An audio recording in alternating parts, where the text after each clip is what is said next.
Hey guys, this is Mr. Blue from CombineGaming, here to talk about embracing randomness in competitive play. It's easy to feel like randomness in competitive gameplay can be a bad thing because it makes you feel less in control, and also because it can feel like the lesser player can sometimes gain an upper hand. What I want to encourage you though is that it's not necessarily the case, especially in games that we'll see here, like Guild Wars, that the randomness can actually be used to your advantage. First of all, what you'll see is because I'm on an Axe Warrior here, you'll see attacks as large as 59, and if I attack long enough here, you'll see attacks as small as just 9. A very wide variety of weapon damage that I can do just from my normal auto attacks.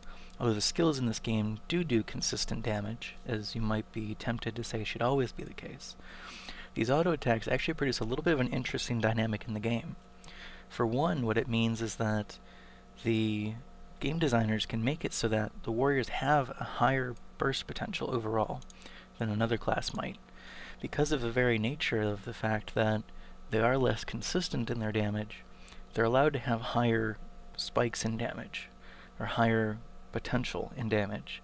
This is a very common ploy in any kind of game design or balancing from the actual game company to give the most potential to the classes that are less consistent. Now, in particular, what this also means is that although the warriors may not be very reliable for you in combat, they actually end up being one of the most valuable classes in Guild Wars for GVG because they have the greatest spike potential. And so, although they can't put on the same pressure that a lot of other classes can, and 4 out of the 5 times they try to kill something they won't succeed, they have that greater potential, and that's what makes them such a valuable resource in Guild Wars. Now this can also be true for other games, in particular for Call of Duty 4 Modern Warfare. What we see here, this very complicated graph I found through Google Images. You can see the address here in particular. Most other Call of Duty games will have similar stats that you can find online.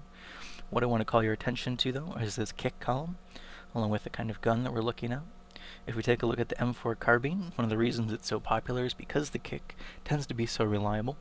What that means is that if you look here, the left and the right are the same. They both mean 40, which means on average they're going to cancel each other out, and it's going to stay dead in the middle.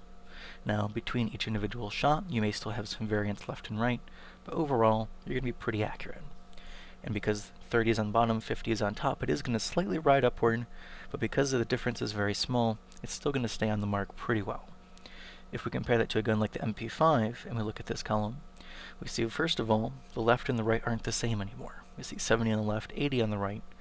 And combined with the fact that these numbers are much bigger, and the fact that the numbers aren't the same, there's going to be a much wider variety of sway there.